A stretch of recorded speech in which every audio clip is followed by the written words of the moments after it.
خی گەورە سڵاوتان لەبێت بینێرانی بەڕێز و خۆشەویست دۆخی کە موچەخۆران و کاسبکارانی هەرێمی کوردستان لە بارودۆخێکی خراپدایە و تاوکو ئێستاش حکوومەتی هەرێمی کوردستان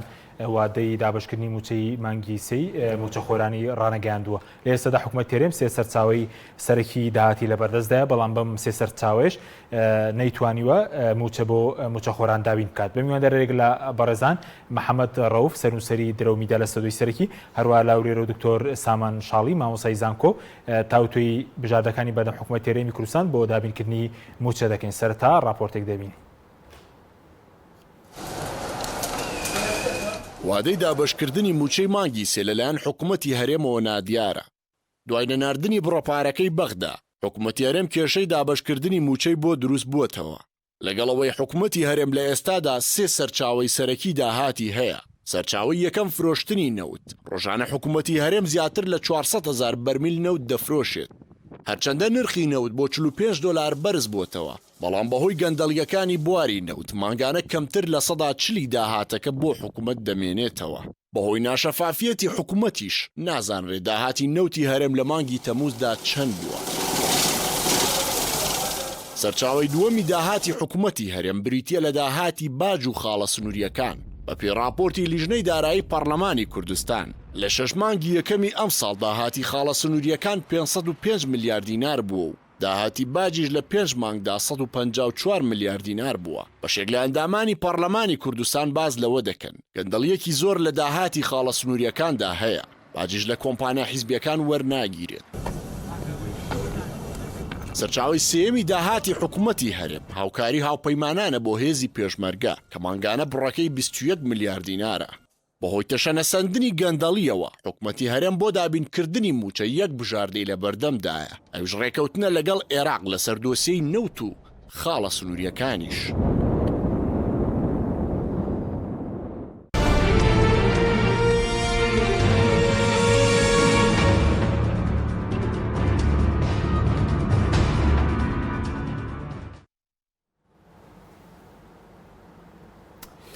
جارێکتر سڵاوتان لەبێت بینەرانی بەڕێز، سوپاس بۆ میوانەکانمان کاک مەحەممەد خێر بێن. لەسەرتا لە بەڕێستانەوە دەست سپێ بکەین سەبارەت بە سەرچاوەکانی داهات ئێستا هەرێمی کوردستان ئەو سەرچاوانی داهاتی کە لە بەردەستیدان هەموو ئەو سەرچاوانەی دەگەڕێنەوە بۆ حکوومەت. بەڵێ بە ناوی خوای گەورە ئێستا حکوومەتی هەرێمی کوردستان سێ سەرچاوی هەیە. پێشتر 4 سەرچاوی هەبوو بە عێراقەوە کە مانگانە 441 میلیارد دەهات کە 453 میلیاری قەرزی لێرە ئەبرێت کاتە 441.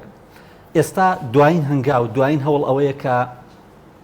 کازمی بەڵێنی داوە کە مانگانە 300 میلیارد دینار بۆ هەرێمی کوردستان بنێرێت لە بەرامبەر لە 150 داهاتی خاڵە سنووریەکان. پێدەچێت لەم چەند ڕۆژەدا بچنە بەغا بۆ یەکلاکردنەوەی ئەو پرسە. ئەمە هێشتا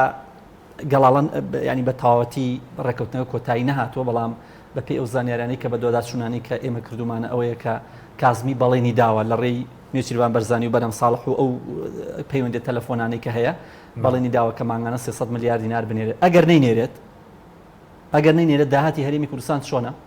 بێگومان داهاتی هەرێمی کوردستان گەندەڵێکی زۆر لە داهاتە هەیە، بەڵام ئەوەی ئەچێتە ناو خەزێنەی حکوومەتەوە چۆنە؟ ینی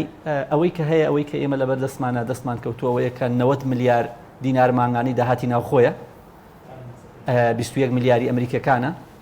بۆ ئەو مانگەش داهاتی نەوت ئەوەی کە دراوە بە وەزارەتی دارایی و چۆتە خەزێنەوە نزیکی 140 میلیۆن دلار، نزیکی 165 میلیارد دینارەکە. کۆی گشتی بە نزیکی داهاتی کە لە بەردەستی حکوومەتە ئەوەی هاتوتە بەردەستی نزیکی 300 میلیارد دینارە. ئێستا 300 میلیارد بۆ 320 میلیارد دینار لە بەردەستیایەتی. ئەمە بۆ یەکمان. بەڵام تەنها موچە پێویستی بە 894 میلیارد دینارە، واتە نزیکی 600 میلیارد دیناری کەم نەقسەیە، 550 بۆ 600 میلیارد نەقسەیە بەس بۆ موچە نەک بۆ خەرجی. حکوومەتی هەرێمی کوردستان لەبەردەم شکستێکی گەورەدایە لە بواری قەیرانی دارایی، نەیتوانیوە داهاتەکانی خۆی ڕێکخاتەوە. خاڵە سنووریەکان گەندەڵی بە هەمان شێوە جاران چۆن بۆ ئێستا دوو قات زیاترە، گەندەڵی و لە دام و دەستگاکان زیاترە، با بڵین نەبوونی باج لە کۆمپانیەکان هەر زۆرە. بۆیە ئەگەر حکوومەت ڕێبکەوێت لەگەڵ بەغدا 300 ملیارەکەش بنێرێت واتە 600 ملیار دینارەکە بەداهاتی ناوخۆ بەغدا ئەو کاتە نزیکەی 300 ملیار دیناری تەنها موچە نەقسەبێت کورتێنانەبێت واتە ئەگەر لە 121 کۆی موچەی بڕی بێت حکوومەتی هەرێم بۆ مانگی شوباتی ڕابردوو بۆ مانگی ئازار کە بڵین بۆ مانگی ئەم مانگە ئەگەر موچە بات بە تەقدیری ئێمە نزیکی لە 125 بۆ 35 ئەبڕێت ئەمەش لە یاسای چاکسازی و لەوەیە هەندێک بیانی لێ ئەدۆزێتەوە بۆیە حکوومەتی هەرێمی کوردستان لەبەردەم قەیرانیشی گەورەدایە بەشی زۆری قەیرانەکان خۆی دروستی کردو ینی ئەیتوانی لە ماوەی ئەم ساڵەدا بۆ نمونە ئەم کابینێ ئەیتوانی چارەسەری بکات لە بواری چاکسازی لە خاڵە سنووریەکان چاکسازی لە داهاتی ناوخۆ چاکسازی لە گومرگەکان چاکسازی لە باج و ڕسومات وەرگرتنەوەی قەرزی بازرگانەکان کە بەشی زۆری لای بازرگانە سیاسەکانە بۆیە حکوومەتی هەرێمی کوردستان بەمە دەیتوانی بەشێک لە کێشەکانی چارەسەرکات قەیرانەکە چارەسەرکات ئەرکی سەرشانی خۆی سوکا بەڵام نەیکردووە و من پێم وایە حکوومەتی هەرێمی کوردستان پارەکەی بەغدا بێ هەر قەیرانەکەی چارەسەر نابێت پارەی بەغدا نەیە هەر هێندەی تر قەیرانەکە قوڵترە یعنی بۆ نمونە ئەگەر پارەکەی بەغدا بێت 600 ملیار داهاتێ بێ لە 130 زیاتری موچە ئەبڕێت ئەگەر پارەکەی بەغدا نەیە نزیکی 600 ملیار نەقسی ئەبێت ئەو پەڕی ینی بە نزیکی لە 160 ئەبێ موچە ببڕێت ئەمە بۆ ئەو سیاسەتە سەقەتەی ڕابردووە گەڕێتەوە و جگە لەم پارانی کە دێتە بەردەستی حکوومەت چی کردووە لەمەیە هەردوو پرۆسەکە جێبەجێەکە هەم بڕینی موچە هەم درێژکردنەوەی موچە بۆ 6 ڕۆژارێک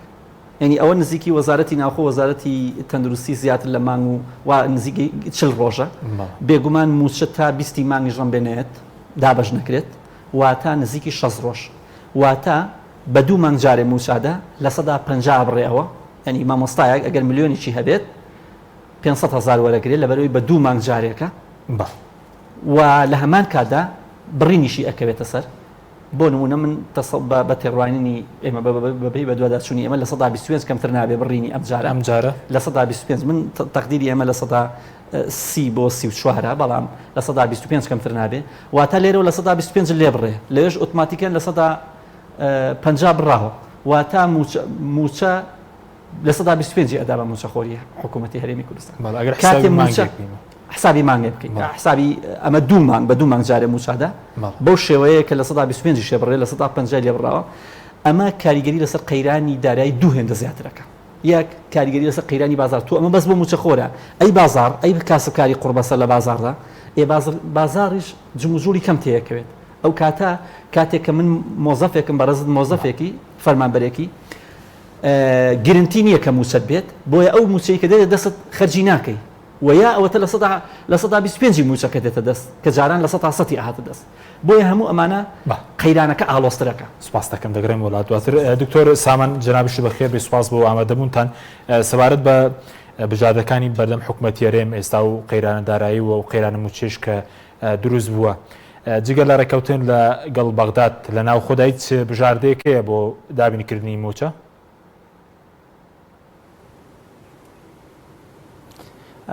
پێشەکەی سپاس بۆ ئێوە و بۆ میێنە بەڕێزەکە و بە بینەرانی پەیام طبعاً هاتوچۆ زۆر بۆ لە بینی بەغا و هەولێرە هاتوچۆ وەفدەکان شکستیان هێنا چەند جارێک کە چوون و هاتنەوە بەڵام ئێستا نزیکبوونەوەیەکی زۆر باش هەیە لە بینی بەغا و هەولێرە نزیک بوونەتەوە کە ڕێکەون کە حکوومەتی عێراق دەوری 500 بۆ 600 هزار بنێنێ لەو بینایە ڕقەمەکە بزەبت معلوم نییە جارێ 500 بۆ 600 میلیارد لە باتی هەموو نەوتەکە بعد 250 هزار نەوتەیە بەڵام مەقابلی ئەوە عێراق چی داوای کردووە داهاتی یعنی بەپێی دەستور وەکو گومرگەکان زەرائی بێوێت گومرگەکان تەبعاً 150 بۆ ئەوانە بێ و 150 بۆ ئەو هەری بۆ ئەو بڵین محافظەیە کە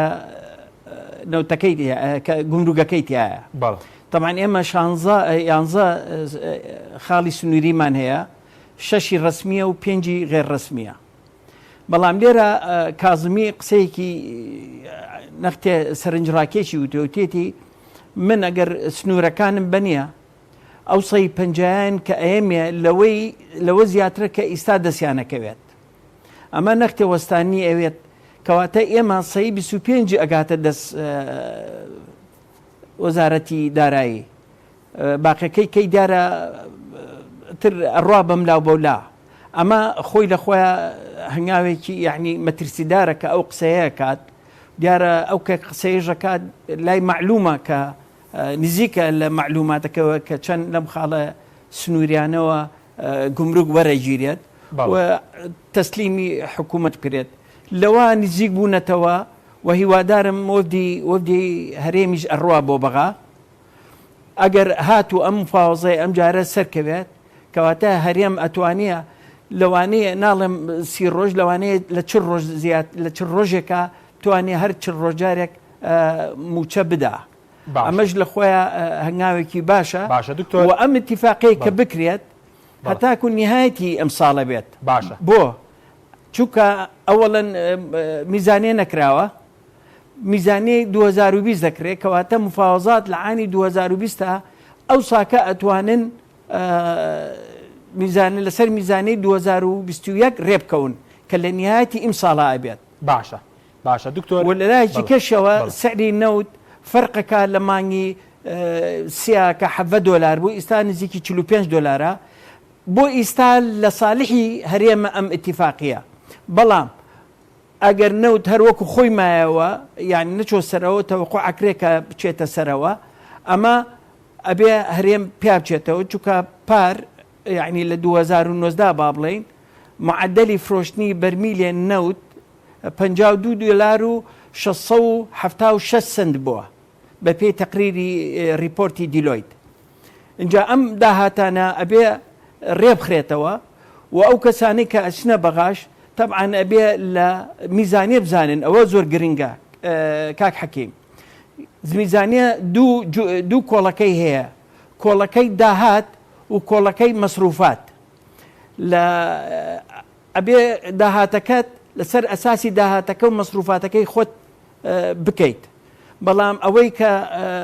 لە پەرلەمانە دەستخۆشیان لێکەم کە یاسای چاکسازیان کرد ئەوە دەستخۆشیە و حکوومەتیش بەجددی ئیشی لەسەرەکە ئەمە لەسەر مەسروفاتە بەڵام ئێمە ئەمانەیە ئەبێ هەم دیسانەوە موازنەیە داهاتەکەش ئەبێ تەنظیم کرێتەوە کە داهاتەکە بڵێ ئەگەر سەبارەت بەوەی کەوتت ئێستا بژاردەیەکێک کە هەموو نەوت و خاڵی سنووری تەسلیم بکرێ مستەفا کازمی 600 میلیارد دینار بنێرێت چونکە پێشتر وتیان ئەم بژاردەیە نەچۆتە پێشوە ئێستا باز لە 300 میلیارد دەکرێت لە بەرامبەر نیوەی داهاتی خاڵە سنووریەکان لە حاڵەتێک ئەگەر 600 میلیاریش بنێرێت هەرێمی کوردستان پێویستی بە 894 بۆ 900 میلیارد دینار ماگانە بەس موچە هەیە چۆن دەتوان لە چ ڕۆژ جارێک موچە بدات؟ 500 کاکە 500 بۆ 600 نییە من ئاگام لە ئەخیر ئەرقام هەیە ئەخیر گفتوگۆ هەیە 500 نییە 500 بۆ 600 و داهاتی ناوخۆش کە ئیسا کەوتۆتەوە حرەکە داهاتی یعنی حرەکە جگل لە حرەکەی گومرگی نەختە زیا بۆتەوە حرەکە کەوتۆتەوە بەڵام ئێشتا بازاری عام زۆر سستە بازار بەراسی زۆر 500 میلیارە خەڵک پێوەی دیارە یعنی 500 میلیارە کە بۆ 600 میلیارد مەقابلی ئەوەی وتم داهاتی گومرگیەکان 150 و لەگەڵ زەرائیبیشە زەرائیب ئەوانەی کە بە پێی دەستور ڕێکخراوە قوانین کە لە ناو دەستورە کە عائیدی سوڵتەی ئیتیحادیەن ئەبێ ئەوانەی تەسلیم کرێ زەرائیبەکان هەمووی ئەڕوات لەگەڵ بەڵام ڕسومات ڕسوماتی جا ڕسومات وەکو هەموو محافەزەتەکان بۆ محافەزەتەکە ئەمێنێتەوە بەڵام زەرائیبە لێ ڕۆشتە ئەوانە ئەڕوات ئێمە ئەتوانین ئەو چاکسازیە کە ئەڵێم بکرێت لە داهاتە لام وایە لەگەڵ ئەو چاکسازیە کە ئیستا دەستیان پێ کردووە چونکە چاکسازی بۆ یەک لا ناڕوە بێ بۆ هەموو جومگەکان بڕوە بۆ نەوت بڕوە بۆ گومرگەکان بڕوە بۆ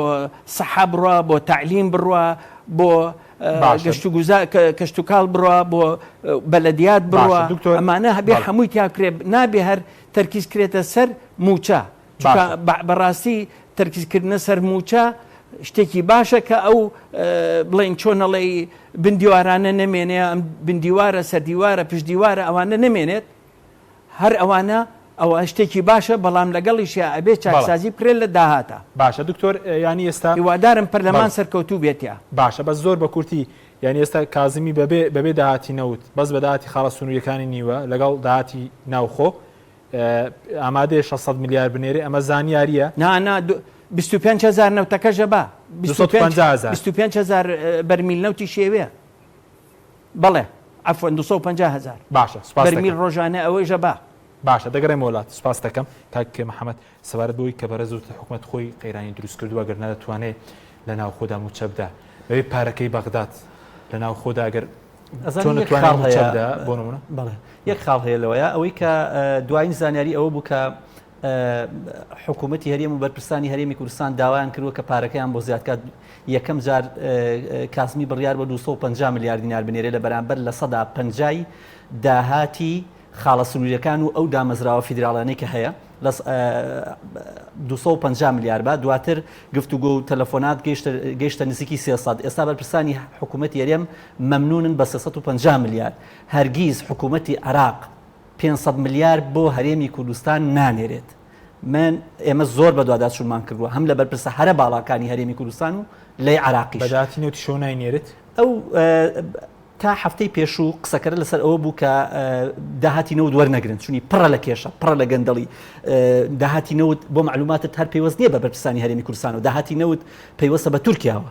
هەموو مانگێک 6 میلیارد بۆ قەرز ئەڕوا 50 میلیارد بۆ کرێی بۆری ئەڕوا بۆ تورکیا نزیکەی 50 میلیارد ببوورە 50 میلیۆن دلار بۆ قەرز ئەڕوا 30 میلیارد دلار بۆ کرێی گواستنەوەی 30 میلیۆن دلار بۆ کرێی گواستنەوەی نەوتەڕوا بۆ تورکیا نزیکەی 80 میلیارد بۆ 100 میلیۆن دلار بۆ تورکیا ئەڕوا بۆیە ڕێکەوتنی 50 ساڵە هەیە لەگەڵ تورکیا ئەم ڕێکەوتنی نەوت و پرسی نەوت پێوەستە بە تورکیاشەوە تەنها پێوەست نیە بە بەرپرسانی حکوومەتی ساڵی 2014 کاتی سیاسەتی نەوتی سربەخۆیان ڕاگەیاند ئەمە شکستەکەیەتی کە ئێستا مەمنونن نەوت ڕادستی بەغداشکن بەس بەغدا ئامادە بێت ڕویان لێ بکاتەوە ئێستا حکوومەت یاریمی کوردستان جگە لە ڕێکەوتن لەگەڵ بەغدا هیچ ڕێگە چارێکی دیکەی لە بەردەستانیە بە هەموو بڕیارێکی بەغدا ڕاستیە نەک ئەوەی کەمان مەرجیان هەبێت نەک ئەوەی کە کاتیان بەدەستەوە بێ هیچیان بەدەستەوە نیە جگەلەوە هەرگیز حکوومەتی یاریمی کوردستان بەبێ بڕینی موچە بەبێ درێژکردنەوەی موچە بۆ 45 ڕۆژ و 6 ڕۆژ ناتوانێت موچەدا لە هەرێمی کوردستان واقعەکەمان بینیوە ئێمە چەند جارێک مانگەکانی پێشومان گوت حکوومەت یارم موچە بڕێ بەرپرسانی یارم وەڵامیان دەیان گوت ڕاست نییە هەرگیز موچە نابڕێ ئەو مەسەلەی چاکسازی کە هەیە کاکە چاکسازی ئەزانیم حکوومەتە ئێمە سەرەتا زۆر دڵمان بەوە خۆش بوو کە ئەتوانێت کۆمەڵی چاکسازی و هەنگاوی جدی بنێ چاکسازیکردن ئەوە نییە تۆ بێی لە موچەخۆری قوربەسەر کە 500,000 هەیە تۆ 150,000 لێ بڕیەوە چاکسازی ئەمە ئەو هەنگاوی پەرلەمانی کوردستان ناوی ڕێخستنی موچەیە پەیوەندی بە چاکسازیەوە نییە ئەوە چاکسازی نییە کاکە چاکسازی ئەوە نییە تۆ بچی موچەی خەڵک کەم بکەیتەوە چاکسازی ئەوە نییە تۆ بچی یەک دنیا خەڵکت بندیوار کردووە 5 موچە و 6 موچە و 4 موچە بۆ خەڵک بڕیوەتەوە یەک دنیا خەڵکت بە نایاسایی تەعین کردووە دامەزراندووە یەک دنیا بەڕێوەبەری گشتی و مستەشارت بە نایاسایی دامەزراندووە ئێستا دێی ئەمانە دەستکاریەکەی ئەڵێ من چاکسازیەکەم تۆ خۆت کردوتە ئەمە کەی چاکسازی لەوەیە مانگی ڕابردوو بایی 430 میلیۆن دلار نەوتت فرۆشتووە 430 بەڵێ 139 میلیۆن دلاری هاتۆتۆ دەستی حکوومەت واتە نزیکی لە 128 و لە 130 ئەو پارەی تر وەرە چاکسازی لەمە بکە کاکە هەبوو ئەو چاکسازیەی کە لە یاساکەی پەرلەمانی کوردستانە کە خۆشان گیریان خواردەوە بەدەستەوە 20 میلیۆن میلیارد دینار ناگەڕێتەوە بۆ چاکسازی تۆ وەرە لەمەیە بیکە کە مانگانە نزیکەی لە نەو تابی کە مانگانە نزیکەی 100 بۆ 150 میلیۆن دلارت بۆ ئەگەڕێتەوە وەرە لە باجی کۆمپانیەکانە بیکە مانگانە نزیکەی 80 میلیۆن دلارت بۆ ئەگەڕێتەوە وەرە لە گومرگەکانە بیکە کە مانگانە نزیکەی 50 میلیۆن دلارت بۆ ئەگەڕێتەوە ئەو کەی چاکسازیە تۆ بێی وەڵام من دەرماڵەی موچە خۆران کەمەکەمەوە لە بەرەوەی ئەمیان چۆتە سەر عمود و ئەویان نەچووە کەمێکەمە بەوە با بڵین چاکسازی ئەەکەم و داهات زیاد دەکەم داهات بۆ زیاد ناکرێت داهات 894 ئەمە ڕێژەکەی ئەمە هی مانگی 12 ئەمە هی وەزارەتی داراییە لە فرۆشی نەوت ئەو کاتە 600 میلیۆن دلاریان هەبووە بەگوتەی سەرۆکی حکوومەتی هەرێمی کوردستان مانگانە ئەکاتە 890 میلیارد دینار تقریبا 890 میلیارد دینار مانگانە داهاتی نەوت بووە چەندان داوە بە حکوومەتی هەرێم بە وەزارەتی دارایی ئەمە هی وەزارەتی دارایی 345 ملیار دیناریان داوەتێ تەمویلی باغا 453 بووە هەموو مانگێکیش 12 ملیاری لێ ئەبڕێ لە بەغاوە لەبەرەوەی کە قەرزی کۆنە کاتی خۆیان و ئێستا لە موچەی فەرمانبەرانی دەبڕنەوە 91 ملیاری داهاتی ناوخۆ بە کۆی گشتی بۆ ئەو مانگی 12 کە ئاسایی بۆ ئەو کاتە 8 ملیار بووە وەبزانم 5 ملیارێکی لێکەم کرایەوە بەهۆی ئەوەی تەمویلی زیندانە سیاسەکانەوە من هەبووەوە نزیکەی ئێستا 894 ملیار دینار مانگانە پێویستە بۆ موچەخۆران هەرگیز ئەم حکوومەتی هەرێمی کوردستانە بەم دۆخی ئێستایەوە ناتوانێت موچەی تەواوەتی بە موچەخۆران بات ئەمە ڕەشبینی نییە لەگەڵ بەغداش ڕێ بکەوێت هەرگیز ئەو خەیاڵە حکوومەتی هەرێمی کوردستان یعنی بەغدا و بەرپرسانی بەغدا و لایەنە سیاسەکانی بەغدا و من ئەم ئێوارەیە لەگەڵ زۆرێک لە بەرپرسە هەرە باڵاکانی بەغدا قسەم کردووە هەرگیز ڕازی نابن 500 ملیار دینار بنێرێ بۆ هەرێمی کوردستان لە بەرامبەر چی ئەینێرێ لە بەرامبەر تۆ ئەم ڕاستە ئاڵێ من ئامادەم هەموو داهاتەکەشت تەسلیم کەم بەس هەموو داهاتەکە تەسلیم ناکە کاکە 130 ملیۆن دلار دراوە بە وەزارەتی دارایی دەهاتۆتە خەزێنەی حکوومەتەوە هی نەوت داهاتی نەوت باسم کرد پێش 139 ملیۆن دلار ئێ باشە واتە تۆ ئەگەر نەک 250,000 بەرمیل نەوتی ڕۆژانە تەسلیمی بەخاکەی 430,000 بەرمیلی ڕۆژانەکەش تەسلیمی بەخاکە هێشتا 139 ملیۆن دلارە دەی بە بەغدا چۆن بەغدا 500 ملیار دەداتێ یعنی من تەمەنا ئەکەم بەغدا 1 تریلیۆنت باتێ لەبەرەوەی تۆ سیاسەتێکی سەقەتت کردووە لە ڕابردووە لەبەرەوەی تۆ ڕازی نەبووی موچەی خۆت بڕی لە بەغدا گوتت من نەوتی سەر بەخۆکەم ئەوە ئێستا ئەبێ قوربانێک باجەکەی بێ بەس باجەکە حەیف لەوەی کە بەرپرسانی هەرێمی کوردستان نایدەن باجەکە خەڵکی ڕەشڕوود ئەیدا کاکە خۆ مەسەلە لەوە نییە من کاتێ قسەی حەقەکەم ئەبێ قسەی ڕق و ڕەشبین بم من ڕەشبین نیم بەوە بەس من ئەزانم واقعەکە ئەوایە من گەشتبین نیم بەوەی بەرپرسانی حکوومەتی هەرێم چاکسازی بکەن چاکسازی زین لە چێوا کرێ چاکسازی لەوە کرێ بەرپرسانی باڵای حکوومەتی هەرێمی کوردستان پارەی میلەتیان بردووە بەرپرسی هەرە باڵای پارتی هەیە 200 ملیاری لایە ملیار دینار کۆمپانیا بۆ نمونە کۆڕەک 200 ملیۆن دلار 198 ملیار دیناری لایە هی باجە نەیداوە دەبا لە ویسەنێتەوە دەیان بەرپرسی دیکەی ئەم وڵاتە هەیە ماگانە دەیان بەرپرسی دیکە هەیە بازرگان هەیە 50 ملیار و 100 ملیار و 200 ملیاری لایە بۆ لیان ناسەنێتەوە قەرزەکان حکومت بۆ لیان ناسەنێتەوە دێ لە ئاو کارەبا و تابلۆی دوکانێکی قوربە سەرەسەنێتەوە یعنی بەمە داهات کۆ ناکرێتیان لە 620 میلیارەکە تقریبا 500 میلیۆن 804 ملیار دیناری قەرزی داوە بە سەرمایەداران 250 ملیاری لە سلێمانیە 550 ملیار دیناری لە هەولێرە تقریبا 4 ملیار دیناری لە دهۆکە ئێبا تۆ لە کەس ناسەی تۆ ئەتەوێ چاکسازی لەسەر جیرفانی خەڵکەی کاکە خۆ ئێستا چێ هەیە نەزانێت کە خاڵە گومرگەکان بەدەست چێوەیە دوان لەولا بەدەست پارتیوێ دانی لێرە باشماخە بەدەست یەکێتیوێ دانێکش بەدەست گۆڕانەوەی لە پەروێزخان و ئەوە یعنی خۆ بەدەست ئەمانن ناتوانن چاکسازی بکەن چاکسازی چیکە سپاس دەکەم کاگە دکتۆر بگەڕێم بۆ لای بەڕێزت سەبارەت بە خاڵە سنووریەکان بەڕێزت وتت بە پێی قسەی کازمی بێ لە سەدا 25 داهاتی خاڵە سنووریەکانی هەرێم بۆ وەزارەت و بۆ حکوومەت دەگەڕێتەوە تقریبا بۆ قسەی کە کردوێتی ئەو کە ئەڵێ من سەی پەنجاکەی کە ئەیانێمە لەو سەی لەوە زیاترە کە خۆیان دەستیانەکەوێت یعنی سەی 25 سەی 30 ئەگەڕێتەوە دەستیان ئەمە بە قسەی کازمیە واقعەکەی ئەبێ نەختێ نزیکتر بین چونکە داهاتی زیاتریەت بەڵام نازانم چونکە لەبەرەوەی ڕقمێکی دروست نییە لە هیچ سنوورێکەوە ڕوون بێ لای وەزارەتی تەندروستی عفۆن دارایی بۆ ئەوەی دەریخا بۆ خەڵک چەند مشکلەی شەفافێت هەیە ئەو شەفافێتە کە دروست بێ متمانەی خەڵک بە حکوومەت ببێ بە شەفافێت ئەو ژمارانە دەرکەوێت خەڵکەکە ئەزانێت بەڵام لەبەر ئەوەی دیار نییە هەمووی تەخمیناتە ئستا ئەو کاگرا و کە قسەکە هەمووی بە ڕقم و تەخمیناتیە کرا و ڕقەمانە منی ژاگام زۆر لە ڕقەمی ورد هەیە مەسەر نەگەر بۆ بەحسی پارەکەی تقریبا نزیکەی 10 تریلیۆن بە پێی تقریری دیلۆیت هاتووە بەڵام چەندی گەشتووە تا حکوومەت تقریبا 4 تریلیۆن و حوسەی گەشتووە 5 بلیۆن عفۆن 5 میلیار و 300 میلیۆنی چۆ بۆ مەسروفات یعنی کەواتە 157 گەشتووەتە بۆ مەسریفات دەرچووە 143 بۆ ئێمە هاتووە لەبەرەوە ئێمە کە خەڵگەڵێ ئەوە نەتریلیۆن هاتۆ بۆ حکوومەت کاکە ئاخر مەساریفی شەیە خەڵکەکە هەر حسابی ڕقەمە ئەسلەکە کات و بێ ئەوەی مەساریفی لێ دەرکا تۆ ئەبێ مەساریف مشکلەی ئەم خەڵکەیە خۆی ئەکا بەزانە لەبەر ئەوەی میزانیان نەکردو قسە لەم ڕۆژانە کەسێکیان ئەمانە کە قسەکەن میزانەی شەریکەیەکی گەورەیان نەبردو بەڕێگاوە نازان جونگەکانی میزانیە لە چی پێگێت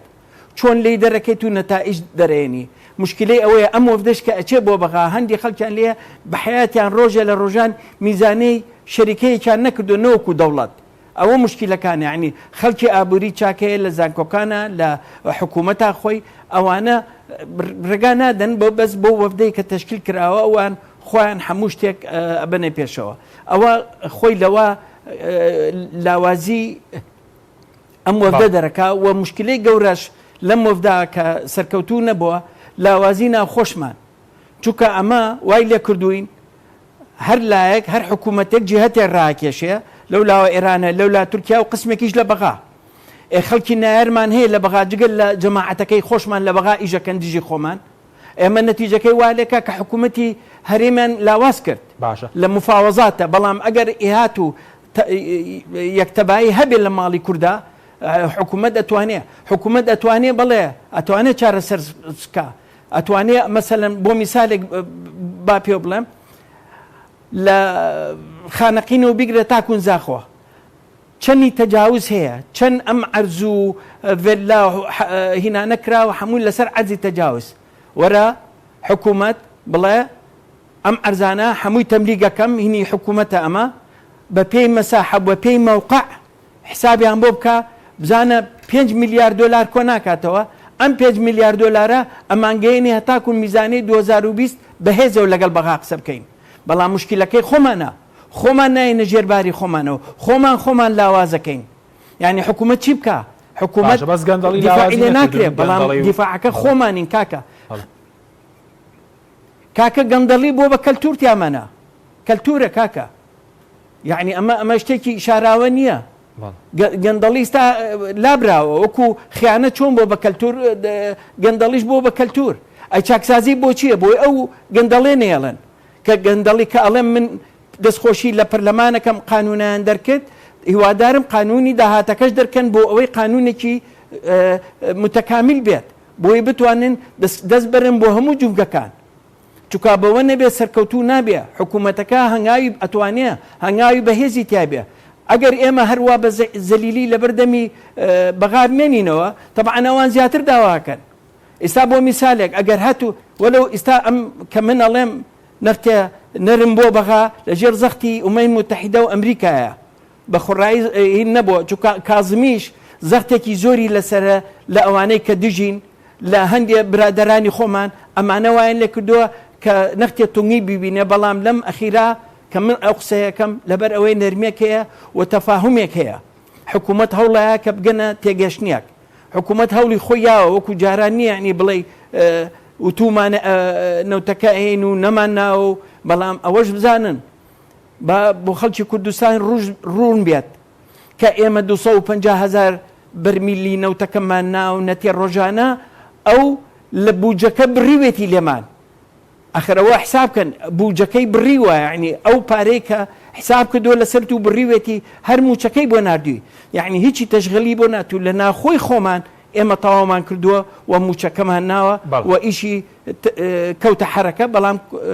نەتیجەی ئەوەی کە نەوت هاتە خوارەوە کۆڕەنا هات طبعا ئەو وەستا هەموو شتێ وەستا نەوەکو لێرە لە هەموو جیهانەوە هەموو ئەزانن ئابووری جیهان بەرەو چوو ئەڕات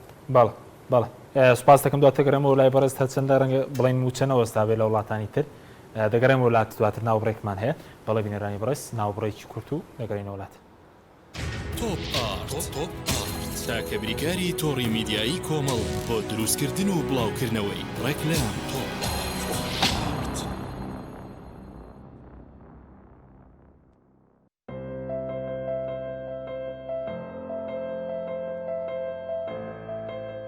چونکە شیر لە ژیانی هەموماندا گرنگی خۆی هەیە من باشترین شیرم بۆ خێزانەکەم هەڵبژاردووە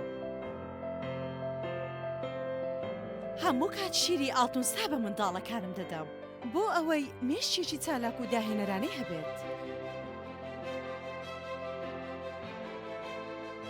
من بە شیری ئاتونسا کێک و شیرینی دروست دەکەم. شیری ئاتونسا ڕۆڵێکی گرنگی لە خێزانی ئێمەدا هەیە. سەداسەد سروشتی تامێکی نایە.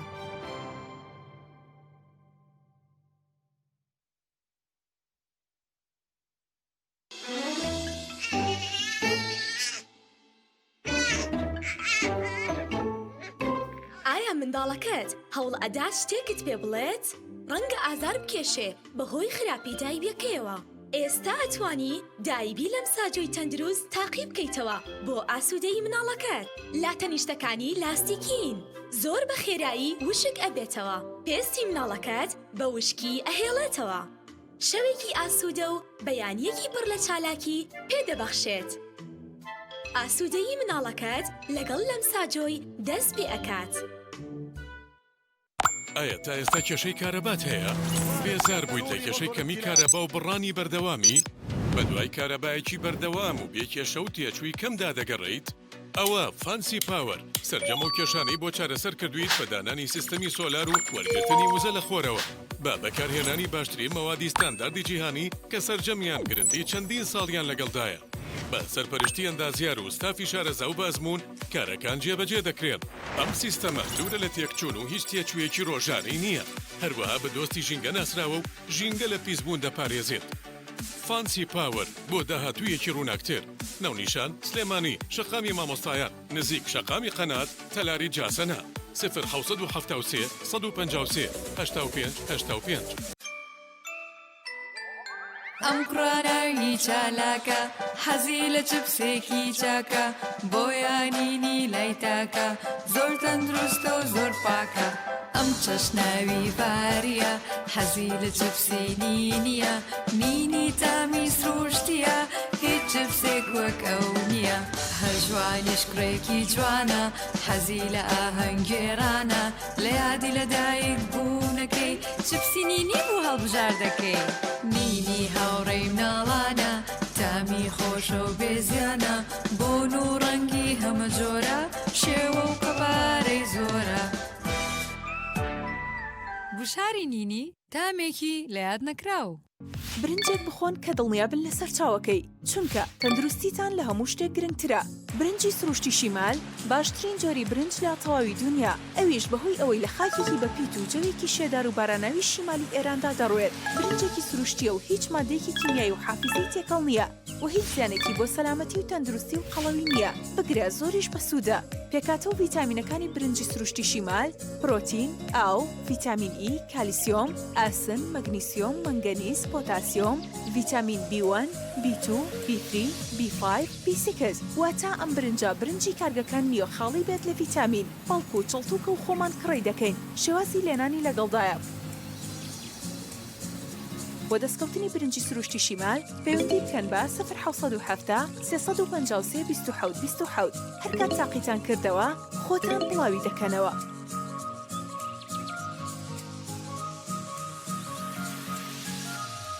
تۆپ ئارت تاکە بریکاری تۆڕی میدیایی کۆمەڵ بۆ دروستکردن و بڵاوکردنەوەی ڕێکلام تۆپ.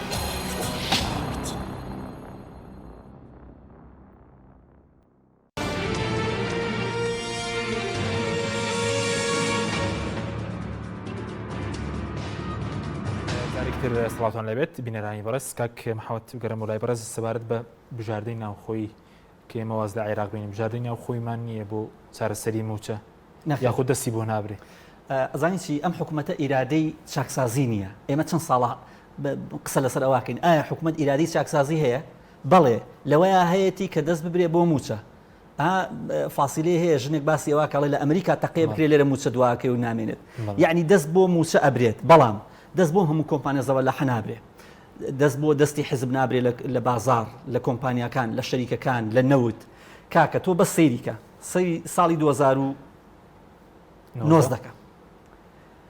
8 ملیار و 438 بۆ ئەوەی کە ڕقەمەکان بە دروستی بڵێم و ئەمە هی دیلۆیتە و ئەوەی دیکەش ئەمە راپۆرتی حکوومەتە کە من دەستم کەوتووە ئەویش راپۆرتی وەزارەتی داراییە بە سنت غەڵەتیتیانە بۆی کەوا نەزان ئێمە لە خۆمانەوە قساکەین هەموو راپۆرتی خۆیانە 8 ملیار و 438 ملیۆن دلار داهاتی نەوت بووە 4 ملیار و 515 ملیۆن دلار بۆ حکوومەت بووە ئەو 2019 داهاتی ئەمە 2019 واتە هەر بە نزیکەی ڕێک لە 150 ئەو نەماوە هیداهاتینەوە بۆ مەسروفات و خەرجی ئەو بۆ گەندەڵیش لەوەیان گەڕێ بەڵام ئەو داهاتی کە دراوە بە وەزارەتی ناوخۆ وەزارەتی دارایی ببوورە 3 ملیار و 500 ملیۆن دۆلار بووە واتە هەموو مانگێک 295 ملیۆن و 500 هزار دۆلار بۆی کە زۆر ورتر ڕقەمەکان ورترکەمەوە ئەوە نەدراوە بە وەزارەتی دارایی کە کردوێتی 400 کردوێتی بە 345 ملیار دینار ئەمە مانگانە دراوە بە وەزارەتی ملیۆن دۆلار هاتووە 245 295 هەموو مانگە 295 ملیۆن دۆلار دراوە بە وەزارەتی دارایی واتە ئەوە هاتوتە خەزانەی حکوومەتەوە واتە لە 8 ملیار و 400 نزیکی 400 ملیۆن دۆلار 3 ملیار و 500 ملیۆن دۆلار هاتوتە خەزانەی وەزارەتی داراییەوە ئەمە خشتەی وەزارەتی دارایی ڕسمی خۆم وەرم گرتووە بە دینارەکەش دەدامە باشە 5 تریلیۆن زیاتر هاتووە لە بەغداوە لەو 453 کە 12 لێ بڕاوە 441ەکە 5 تریلیۆن هاتووە لەگەڵ ئەو پارێلێکیدەوە نزیکەی 14 تریلیۆن بە نەوت و بەوە لە هەرێمی کوردستانە بۆ هەرێمی کوردستان بووە داهاتی بڵین کۆی موچای هەرێمی کوردستان ئەگەر بە تەواوەتیش درابێت لە 2019 ئەکاتە 10 تریلیۆن و 700 ملیار دینار واتە لەوێت 4 تریلیۆن دینار هەیە زیاتر لە 4 تریلیۆن دینار هەیە ئەوەی هی نەوتە کاڵن بۆ مەسروفات و بۆ ڕۆشت کاکە یعنی چی تۆ داهاتەکەت 430 ملیۆن دۆلار بێ مانگانە 139 ملیۆن دۆلار بدەی بە حکوومەت کاکە ئەمە دزی و زەردەیە ئەمە کەی ئەوەیە تۆ بڵێ من ئەمە مەسروفاتە یعنی ماقوڵە تۆ نەوت بفرۆشی لە 125 داهاتەکە بۆ تۆ بڵێ وەڵام من ئەوە نەوتم فرۆشتووە خۆ نەوت بکردی هەر ئەوە نەزەرە دەکەی یعنی ئەمە ئەو پەڕی گەندەڵیتیە لەمە ئەزانی بۆچی حەزەکەم پێت بڵێم هەتا ماون بەرپرسانی هەرێمی کوردستان نەوت ڕادستی بەغدا ناکەن پێ دەچێت داهات ڕادستی بەغداکەن لەبەر زۆرترین گەندەڵی لە نەوتایە سکوێرەتی نەوتە کۆمپانیەکەن بۆ توازانێ ئەم کۆمپانیانە کە ئێستا کۆمپانیاکی تورکیا کۆمپانیای ڕۆزنەفت مانگی 6 ملیۆن دۆلارێ دەنێ توازانی 6 ملیۆن دۆلارەکە درێ بە کۆمپانیای ڕۆزنەفت ئەگەر بش درێ بە کۆمپانیای ڕۆزنەفت هەر خۆیان شەریکن و پشکانتیایە یەک کۆمپانیا نییە لە هەرێمی کوردستان لە دایبی و سنتیەوە بیگرە حتا ئەگاتە جگەرە و مەشروب و نەوت و ئەوە پشکی بەرپرسەکانی تیان دەبێت هیچ پیس تەنانەت گۆگرد و قورقوش میش بێنە لە دەرەوە هێلکەی بۆگەنیش بێنە ئیلان با بڵێن پشکی بەرپرسەکانی تایە کاکە چاکسازی ئەزانی من ناڵێم ڕەشبینین بەڵام کاکە خۆی من 10 ساڵە هاوارەکەین ئەم حکوومەتە یەک هەنگاو باشە ساڵێک کەم نیە ساڵێک یەک ساڵێک ئەم حکوومەتە 4 بڕیاری دەرکردووە من لە کاتی خۆیان زۆر دڵم پێی خۆش بوو گومرگەکان عفوی گومرگی ڕێخستنەوەی باج و ڕسومات لە ڕێخستنەوەی باج و ئەوی لە با بڵین کۆمپانیا زەبەلاحەکانی نەوت لێوەرگرتنیان ئەوە کە بەشی زۆری کۆمپانیەکان باجیان لێوەرێن کۆمپانیا هەیە 30 ملیۆن دلار باجی هەیە لێوەرناژیرێ بەس تابلۆیەک 500 دینار لێوەرەگرێت 822 کۆمپانیای بەس ناوخۆی هەیە لە بواری نەوتە بەڵێ 822 کاکە هەر یەکەی 100 دلاری لێوەرگرە بزانە چەنەکە کاکە ئەمانە بەشی ئەچن لە کۆمپانیا فەقیرەکان وەرەگرن لە هەژارەکانە ئەو 4 بڕیاری حکوومەت هیچ ینی یەک هەنگاو جێبەجێ نەکراوە ئەوەی خاڵی سنووری ئەوەی خاڵە گومرگەکان ئەفی گومرگی لێسەندنی باجی کۆمپانیەکان و ئەوانە 4 بڕیار بوو بە سەرپەرشتی وەزیری ناوخۆ وەزیری دارایی و دکتۆر ئاماز ڕەحیم و ئومێد سەباحوانە کۆمەڵێ بڕیاری باش بوون باشە من گەشتبینم پێی ئەوە لە مانگی یەکەوە دەرکراوە بۆ جێبەجێ نەکراوە کاکە لێسەندنەوەی با بڵین قەرزی کۆمپانیا و بازرگانە زەبەلاحەکان ئەوەی کە پارێکی زۆر 800 ملیار دینارە بۆ لیان ناسەنەوە خۆ ئێمە ڕێمان نەگرتووە لەبەر ئەوە من گەشتبی نیم بەوەی کە ئەمە ئەم کابینەیە لەم دقی ئێستاە لە چاکسازی لە ڕوبەڕووبوونەوەی گەندەڵی لە شەفافیت لە دابینکردنی موچە و بوجە لە خەزمکردنی داهاتومە لە هەرمویان فەشەلی هێناوە یەک هەنگاو نییە کە فەشەلی کاکە ئەمە بەڕقم پێتەڵم خۆ من قسەی خۆم نییە 4 بڕیاری دەرکردووە یەک بڕیاری جێبەجێ کەدا من دەستخۆشی دەکەم کاکە یاسای چاکسازی ڕاستە ڕێخستنەوەی موچەیە کاکە مانگی داهاتوو من و تۆ بەڕێز دکتۆر قساکەینەوە ئەگەر دەرماڵی موچە خۆران لایەکی نەبڕابوو چێڵن بڵێن کاکە خۆ ڕێخستنەوەی موچەیە ئەوە چاکسازی نییە باشە سپاس دەکەم کاک دکتۆر بگەڕێم بۆ لای بەڕێزت سەبارەت بەوەی کەوتت کاریگەری قەیرانی و کۆرۆنا لەسەر وڵاتانی جیهان هەموو هەبووە بەس وەکو لێرە بڵێن کاریگەری هەیە بۆ لەسەر موچە وەکو مافێکی سەرەتایی موچەخۆران خۆی موچە لە چۆویێت دەغێت لە داهات هەبێ بۆی موچە هەبێت ئەگەر داهاتەکە و هاتوێتە خوارەوە موچەکەشن نابێت پارە نییە کە موچەکە بێت ئەوە ڕەبتە پێکەوە بۆی ئەڵم موازنە دوو کۆڵەکەی هەیە داهاتە و لەگەڵ مەسروفاتە داهاتەکەت ئەگەر مەسەلەن نەوت هاتە خوارە بوو بە $7 چی دەزەکەوێ ئەوە ئیسای کە وەرێگرینی منی 2 مانگ لەمەوە پێشە کە ئەڵی 300 نازام 150 ملیۆنی وەرگتووە هینی داهاتەکەی پێشەوەیە کاکە ئێمە مەساریفی نەوتەکە زۆرە مەساریفی نەوتەکە 157 داهاتەکە ئەبات یعنی لەوا مشکلەکەیە طبعاً قەیرانی ئەبێت تەسیری ئەبێ لەسەر موچە کە تۆ داهاتەکە و کەم بێتەوە 3-4 مانگ داهاتی ناوخۆ هەمووی وەستا کۆرۆنا 2 مانگ تقریبا خەڵک لە ژوورۆ بوو وەزارەتەکان هەمووی وەستا هەچی داهاتی حکوومەتە وەستا بەغاش وەزعی حکوومەتی تازە هات مفاوەزاتە ئەی نارد نێنارد ناردی 400 نارد لەو 400 قەرزیان کرد موچەیەکیانە قەزیکایان کرد موچەیەکیان بەڵام مشکلەکە لێرە بە قەرز ناڕۆشت ئەبێ بەرنمەیەکت هەبێ کە بەرنمەیەکی پلانێکت هەبێ خوتەی ئەبێ ئەلف هەبێ با هەبێ جیمە هەبێ لەسەری بڕۆی خوتەی ئەلف کە داهاتەکەی یەکەم بۆتەوە ئەی با چییە ئەلتەرنەتفەکە چییە یعنی چ مژارێککە بگریتە ڕێگایەکی کە ئەوەی کەوتم بڵێ بەدیلی هەبووە پلانی ئەیوبی و جی و بڵێن بەڵێ هەیە چۆن نییە کاکە هیچێک لەوانە کە ئیسا بەحسم کردوتم ئەو عەرزانەی کە بە نایاسایی خەڵک ڤێلای لەسەر کردووە بردوێتی مەزارێکیان لەسەر کردووە وەرە تەمبیلچیان کە بزانە چەندێنە ئەوە یەک دوو کاکە ئیسا ئەدەمێ ئەم شەریکە گەورانە ئەمانە سەرمایان چی بۆ پێشەوەی کە هین حکوومەت و هەرێم ببێ هیچیان سەرمایان نەبوو لە سایی نەوت توشتیکە ئەمە بیکە بە 3 قسمەوە قسمێک کە سەرمایەکەی 500 میلیۆن زیاترە و قسمێک لە 300 میلیۆن بۆ 500 قسمێکیشان لە 100 بۆ 300 میلیۆن وەرە داوایان لێ بکات لە 2 مانگە ئەوەی لە 500 زیاترە یەکی هینە بێنن کە عەلەقەل 15 کەمترین 15 شەریکە ئەبن ئەوانە وەرن 100 میلیۆن دانێن مانگی 50 میلیۆن قسمی دووهەمیش بایەکی 6 میلیۆن دانێن 30 بە 30 دانێن ئەوانی تریش 30 دانێن 15 بە 15 بزانە 3-4 میلیارد کۆ ناکەیتەوە کاکە داهات هەیە بەڵام هەنگاویەوێ جەراعەتێوێ حکوومەت دەیەوێ حکوومەت ئەبێ قاش داگرێت لە شەریکاتی عایدی هەچ حزبێ بێ عایدی هەچ کەسێ بێ ئەبێ لیان سەنیە قەرزەکانی کە لای خەڵکە 1 میلیۆن دۆلار 1 میلیارد دینار با بڵێن قەرزی کارەبا لەسەر خەڵکە لەسەر شەریکاتە لەسەر حکوومەتە وەرە ئەو قەرزانەی کە لەسەر خەڵکە بەم شێوەیەکرێتە باشکەوتت هەیە قەرز موچە هەیە وەرە بیخەرە حسابێکەوە بۆی بکەرەوە لەو حسابە بەس پێی بڵێ ئەتوانی چەک قەرزەکانی حکوومەت بیتەوە کارەبایە قڕوزی کە کراوە بۆ بینا ئەوشێت بۆ زەواج ئەمانە بەرەوە شەریکات لێ بڕم بەرائزمەی نایمێت تاکن قەرزەکان نایەتەوە حکوومەت ئەو وەزارەتانە لە بوجەکانیە بڕم یعنی هەیە ینی ئەتوانی تۆشت بکەیت ئەگەر بتەوێ بەڵام ئەبێ حکوومەتەکە ئەبێ بە دەستێک و نەترسی بچێتە پێشەوە ئەم هەنگاوانە بنیە و جێبەجێی کابزانە چۆن ئێمەش بەهێزە بین لە بەرامبەر بەغاشە بەڵێ پێ دوای حکوومەت ئێستا دەترسێت ینی لەو هەنگاوانە بەتایبەتەوەی کاک محەممەد باسی کرد لە سنووری 800 بۆ 820 میلیارد دینار قەرزی بڵێن کۆمپانیەکانە کە ساڵانی بڵێن ڕابردوو لە حکوومەتیان وەرگرت تاکو ئێستا باز دەکرێت تەنانەت گەشتۆتە ئەوەی کەوەریان گرتەوە 500 میلیۆن دیناریان 1 میلیاری شان وەرنەگرتوتەوە لە کۆی 800 میلیارد دینار 1 میلیاریان تاوا وەرنەگرتوتەوە نازانم 800 میلیارە بەڵام ئەوەی کە حکوومەت ئیعلانی کرد وتی 300 میلیارە دۆلار کەویش ئەوەی بازرگان و کۆمپانیەکان 800 کۆمپانیەکان ئەو حکوومەت فەرموو 800 میلیارد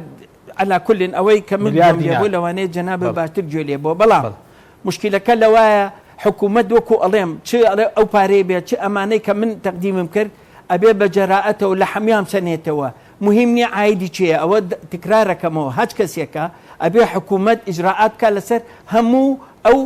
شەریکاتانە قەرزی کارەبا کۆکاتەوە قەرزەکانی هەمووی کۆکاتەوە ماڵی خۆی کۆکاتەوە بەڵام ئەمە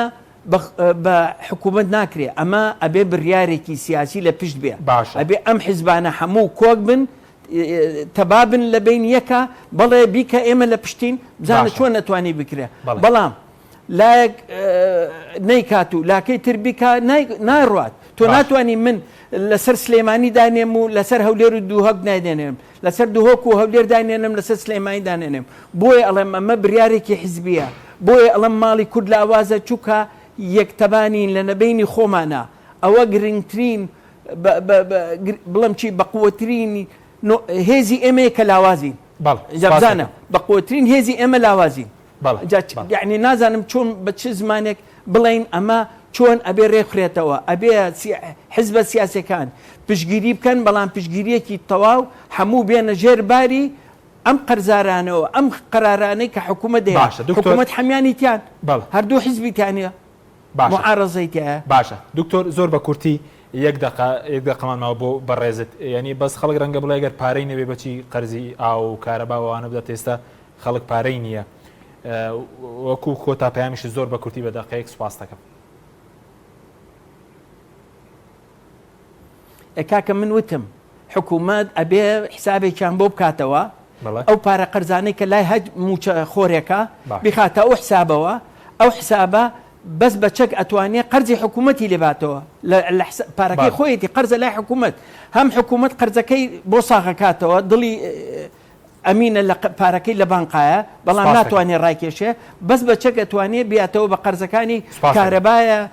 سولفەی زەواجە قەرزیکەیە کە وەریگرتوهێنی بنە ئەمانە هەچی قەرزی حکوومەت ئەتوانێت لەوانە باتەوە خۆ مناڵم لە موچەی نیە ڕاستەکە خەڵک کەس فلسێ نایەتەوە بەڵام تۆ ئەگەر ئەمەی بۆ بکەیت ئەتوانێت قەرزەکەی تۆش باتەوە هەم تۆ قەرزیش وەرەگریتەوە هەم موچەخۆرەکانیش تەمینەکەی کە پارەکەشان لە بانقایە. بەڵێ سپاس دەکەم کاک کاک محەممەد 2 دقە ماماوە بە کورتی سەبارەت بە بەرزبوونەوەی نەوت ئێستا $45 بووە ئەگەر نەوت بەرز بێت دۆخەکە باش نابێت ئاشتی هەورامی یەک قسەی ڕاستی کردووە ئەگەر نەوت نرخەکەی بگاتە $100 دۆخەکە چانابێت لەبەرێ بۆ هەمی گەندەڵی و پارە خواردن و ئەوەیە لێڕوان لە نەوتە بۆیە حکوومەت و هاوڵاتیانی ببوورە هاوڵاتیانی هەرێمی کوردستانە بێ بزانن نەوت بەم دەسەڵاتی کە هەیە بەم حکومڕانەی کە هەن سەرەتانێکە بۆ هاوڵاتیانی هەرێمی کوردستان لە 2014ەوە ئەوە لە بریچرای ئاوادانی بوو سیرکە لە تا 2013 هەموو مانگە 1 تریلیۆن و 200 میلیارد لە بەغاوە هات هیچ موچە کێشەی نەبوو ئەمان هاتن بە ناوی نەوتەوە موچەشیان بڕی و ئەو داهاتیشیان بڕی و هەموو شتێکیان بڕی ئەمان بڕیان ئێستا ئەگەر پەرلەمانتارێکی بڵێ وەڵاکا کە بە بەغداوە موچەکە بێ ئەمان ئەڵێن خیانەتی کردووە لە کاتێکدا خۆیان لە تەلەفۆنە لە کازمی پاڕاونەتەوە لە بەرپرسان پاڕاونەتەوە تەنانەت داوا لە کازمیکە بۆ ئەوەی کە لانی کەم 250 میلیاریان بۆ بکاتە 350 ئەوە زانیاریە بڵێ هەردوو بەرپرسەکە هەم سەرۆکی هەرێم هەم سەرۆکی حکوومەتیش پاڕاونەتەوە بۆی کە لانی کەم تۆزە پاریان بۆ زیاد کە حکوومەتی هەرێمی کوردستان وا داڕوخێ لەگەڵ دکتۆرە باسی ناتەبایی کرد بۆیە لاوازن کاکە لە 65ەوە کەی کورد تەبا بووە یەک قۆناغم پێ بڵێ کورد تەبا بوو بێت و توانی بێتیان بەیەکەوە ئەوە بکەن هەر کاتێ تەبابن سەری میلەتە خۆن و پارەی میلەتە خۆن و لەسەر چی تەبابن لەوەی کە کاتێ پۆل بریمەر $2 میلیارد دێنێ ئەمان تەبان و شەریکن و دابەشەکەن و ئەنێرن بۆ دەرەوەی وڵات لەمە تەبان یعنی هەر کاتێ تەباب بێتن لەسەر بردننی پارە و ئەوە تەبابوونە بۆیە بەرپرسانی هەرێمی کوردستان و ئەم حکوومەت و ئەم کابینەیە هیچ کاتێ ناتوان چاکسازیکەن ئەگەر ڕاستەکەن یەکێتی ئەگەر ڕاستەکە ئەڵێ ئەو لا ناتوانین چاکسازیکە با لە سلێمانی دەست بکە ئەگەر سەرۆکی حکوومەت ڕاستەکە ئەڵێ یەکێتی ڕێگرە و ئەم لا ڕێگرە با لە هەولێر و کۆمپانیەکانی هەولێر دەست با لە خۆیان دەست بکەن هیچیان ڕاست ناکەن و بۆیە چاکسازی نەپێیان نەکرێ نەبۆیان نەکرێ ئەم دۆخەژوا بە ئاسانی چا نابێت. سپاس دەکەم دۆ سپاس بۆ کاک محەممەد ڕەوف سەرسەری درەوە میدیار و دکتۆر سامان شاڵی شارەزای ئابووری لە هەولێرەوە سپاس بۆ بینێرانی وەرە سپاس بۆ هاوکارانم خواتان.